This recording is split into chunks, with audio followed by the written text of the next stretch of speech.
And I mean, we've seen guys step in on short notice to fight people before, but I think people don't really see you as a guy who can cut to 155 in that short of time. When did you get the call, and how's it feeling this far out from fight night? I don't even remember when I got the call. Yeah, they called me a couple times, but I'm almost there. Almost there, about to make weight. Is that the real fight at this moment? Just get through the weight cut, and then you can start thinking about bodybuilding on Saturday. That's it. That's the main focus right now. If I can ask, how heavier are you than you are usually right now, or are you about the same? I'm pretty much on the mark. I'm usually I'm about there. I'll probably be like a couple pounds lighter, but I'm right there still. Okay, cool. What exactly about the fight made you want to take it on this short notice? Feeling like I didn't have a choice not to take it. Oh, really? Yeah. Was that second phone call kind of say, you better take it, or what do you mean? Yeah, for the most part, yeah. Did you get like a pay bump for this one, or how did the negotiations play out? They already threw that at me when I said no the first time. So how are we feeling about taking the fight now? If you feel I'm ready to fight. That's it. I got to do my job. Okay. Nah, I'm ready to get this weight off and then go handle business. Okay. Do you hope that with this win, the UFC will appreciate you, the fact that you stepped forward on short notice and give you a big fight next time as sort of like a thank you? Yeah, man, that's the goal. I'm not trying to look too far into the future, but I know Hooker said he wanted to fight on UFC 300, so we can get that, run that back. I think everybody would like that. What about that fight makes you want to get it back so bad? Getting the win like I was supposed to. Do you feel like you won the fight? I watched it. I feel like he won the split decision. I'll give him that for sure. But yeah, we run that back. I win. It was a great fight, by the way, just to talk about that fight for a moment. Is that one of the ones where you both come out looking at each other being like, all right, respect, we have that one forever? Respect, yeah, for sure. Definitely. Yeah. Did you guys bump into each other at the hospital afterwards? Yeah, and seeing him in the hospital messed me up. 'Cause I was like, dang, I really took years off this man's life. He couldn't be with his family. He had to get surgery. I felt so bad. So that played in my head for a while. So that's one of the reasons I was healthy after the fight. Like I could have fought the next week. So that's one of the reasons why I took a bit of time off from my mental. I had a lot of stuff mentally going on. So yeah. It really affected you? It affected me a lot, yeah. We don't really hear for that from fighters. For what it's worth, I don't think Dan minded. I know him a little bit. I don't think he had that much. Sometimes I forget like we're fighters and we sign up for this, but like outside of this, man, I'm such a just easygoing, nice, chill dude. Like, it's like it's just it gets tough sometimes. Turn to that savage that you have to in order to perform this sport. So it was one of those moments. What are you expecting from Bobby Green, another guy who could sort of turn into a savage at the moment's notice? What are you expecting from him on fight night? I'm expecting him to come out there, talk a little bit, try to counter my strikes, and I don't know, he might shoot a takedown here and there, try to edge out a decision.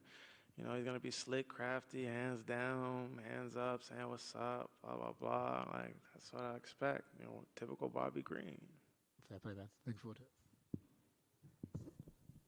Jalin, what do you think a win? Obviously, nothing to lose. 9 days notice. You're going out there and just performing. What do you? A win on Saturday? What does that get you? You think? Does that get you up there? What do you think that? I mean, I'm ranked ahead of him, so I don't know how far it gets me.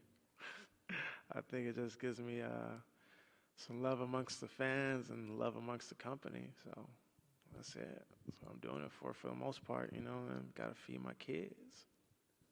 Win or lose, is Hooker next? I mean, look, he said UFC 300. I would love UFC 300. So I just think it makes sense. I like to make the job easier for the promotion and put together things that make sense.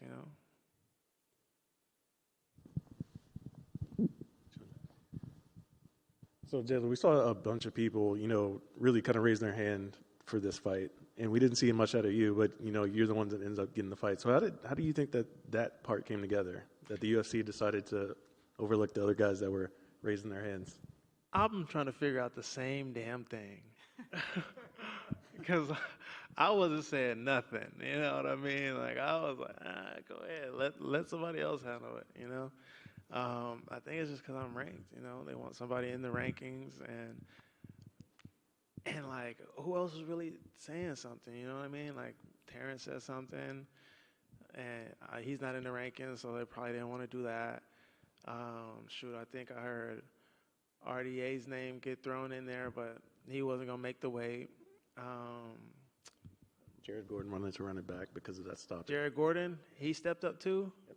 Oh dang, they should have made that fight, bro. Why they throw me in here? You know, they love the black on black crime. That's what it is. They just, you know what I mean? Like I was trying to say, no, we're from the same area. Like I respect them. And they said, nah, F that. Like, we going to put this together. But at the same time, they know it's going to be a banger fight because we both got nice styles. And I respect it, you know. Like I said, at the end of the day, it's business. I'm going to go out there as a businessman and handle mine. I'll do that time and time again every single time. So that's what it is. And, yeah, you know, they always know they can call on me, but sometimes just have to sit back and assess certain things, you know, so it is what it is. Gotcha. And now that you're in this position, I guess kind of how important is it to close out the year on a high note after those two splits? Man, look, I beat Gamrot, and I'm going to say that to the death of me, and I'm going to say that until I get to fight him again and beat him definitively. You know, just that Hooker fight was a monster. I'll give him that.